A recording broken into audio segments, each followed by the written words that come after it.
Vanakkam. Hello friends. In Tamil, there are a few terms used to denote the divinity that also find a mention in Tolgapiyam and a few Sangam works. Kadavul, Iyavul, Kandali. Kadavul, Kada plus Vul. Kadandu, the divinity that transcends everything. Vul, that is also within everything. Iyavul, Iya plus Vul. Iyangadal, that is the divinity that makes everything move. How? From within. Vul. Kandali, we already saw Kodinile Kandali Valli. Kandu plus Ali. Kandu meaning binding, pinaipu, pasam, Ali, destroying. That divinity that helps you leave your bindings and become free, meaning that it is leading you on the way to salvation. These kinds of lofty philosophical ideas associated with divinity have always been part of Tamil psyche from then until now. What is interesting is that there is always a parallel stream of worship where the Tamil people have the freedom of worshipping anything around them, nature as in mountains and streams and trees, their ancestors, the fallen heroes who guarded their village, and the pantheon keeps growing. And they also had region specific deities, as we saw in the Tolhapiyam Nurpa in the last episode, where Murugu is the deity of the Kurinji lands and Vendan, the priest king of the Marudam or agricultural lands. Mayon Meya Kadurai Ulahamum. Kadu, the forest regions, its presiding deity Mayon, who is Thirumal, whom we have here. And when we say forest, we shouldn't imagine a dense Amazon jungle kind of a setting. But Sekidar very beautifully describes in his Periya Puranam, Menkadu or Kurunkadu, meaning the less dense forest which is on the outer ridges of a jungle, which has more of undergrowth and shrubs and rolling pastoral lands. And what was the occupation of the people of this region? They were cattle herders, and their lifestyle was rather laid back compared to the farmers of the Marudam region who had to do toiling, backbreaking work in the scorching sun, or for that matter, the occupation of the people of the Kurinji region who were hunter gatherers living in continuous fear of the wild animals that were living there. So, what did these herdsmen do? They drove the cattle to the pastures. There were fresh streams running nearby. They let the cattle to graze and relaxed under the shade of the trees. And it was during one such moment that one of our ancestors, a Tamil, heard the beautiful tunes coming from out of a bamboo tree and observed that it was made by the wind that was coming out of holes made on the bamboo by the beetle. And thus was born the original Tamil instrument Vangiyam, which we know as the Pullanguழல் or flute today.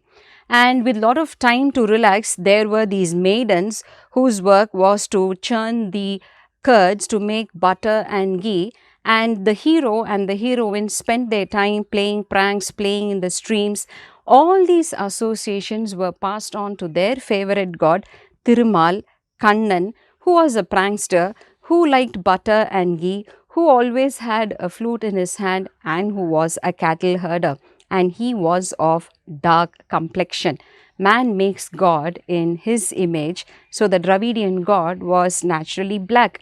Mal, in which Ma itself means Irul, Anjana Vannan, Karmuhil Vannan, Kadal Vannan, Munnir Vannan were some of the names given to him. Munnir is another name for Kadal or the sea, which denotes Moondru Neer, the salty waters of the sea, the rain waters, and the fresh waters of the rivers that went and mixed with the seas. So, with all these names associations, many of the songs noting this god appear only in the Mullai Kali of Kalitogai in Sangam works, attesting to the fact that his worship was more region specific, unlike Muruga deity, whom we saw in a previous episode, was worshipped in all regions. This dark hued god is worshipped with the Kaya flower, the Puvai Poo, which is Malabarika in English, and in the Purathinai of Tolhapiyam, there is a Vetchittinai, which denotes the way in which these cattle herders with their leader, their clan leader, went and stole the cattle of an opposite herd. And in this Vetchittinai, there is one subdivision which is known as Poovai Nilai, after this Poovai Po, denoting the worship of Thirumal.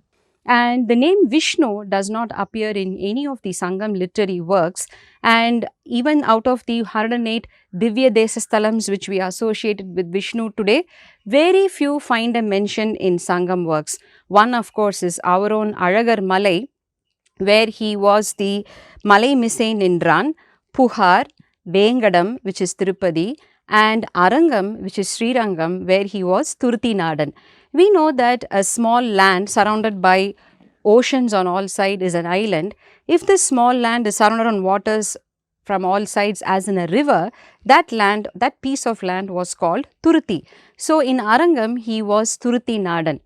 How did this Mal worship become the worship of Vishnu that led to the faith of Vaishnavism?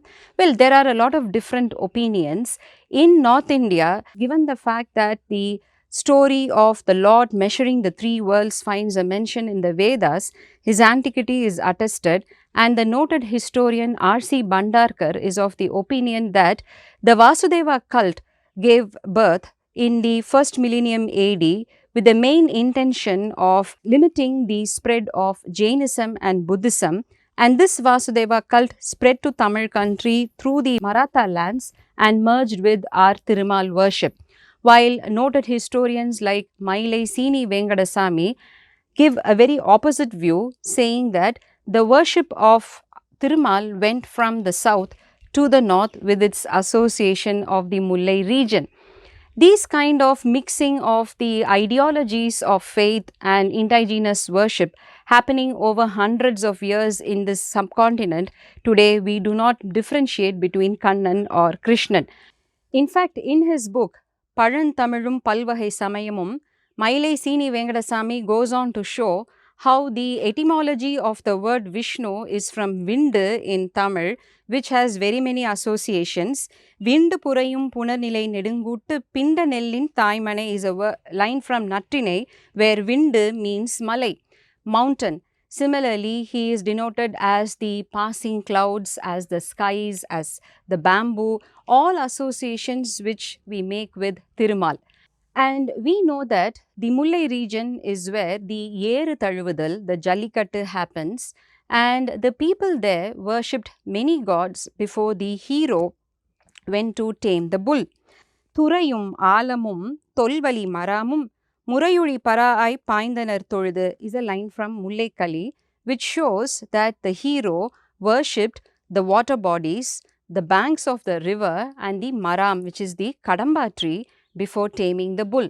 And other than Thirumal, Kaman, Balaraman, who was also known as Valiyon, Murugan, Kutruvan, and Poomahal were all worshipped by the Mullai people. Not only that, the chastity of the heroine who was waiting and pining away for the hero was itself considered very divine in the Mullai region. They also worshipped their ancestors. How do we know this? There is a very interesting song sung by a lady poetess of Sangam period, Nachillayar, who sang about the crows, and hence her name became Kakai Padiniyar Nachillayar. Here is a song from Kurundogai. Tinther Nalli Kanathu Under Palla Payanda Neil Tondi Mulududan Vilainda Vennel Vensoru Yelugalathu Yendinum Siride Yen Tholi Perundol Nehiltha Sellarku Virundu Vara Karainda Kakayadu Baliye. This song describes how Nei Kalanda Vensoru, the rice with ghee was mixed and taken in 7 small vessels and offered to the crows. By associating the term Bali, meaning sacrifice, here it is shown how it was offered in order to appropriate the spirits of the ancestors. And we have this custom till today, where on days such as Amavasa, in some households even every day, cooked rice is first offered to the crows associated again with our ancestral spirits. So, here again and again we see the continuity of this great living Tamil tradition. We will see more of this in the next episode. Vanakkam.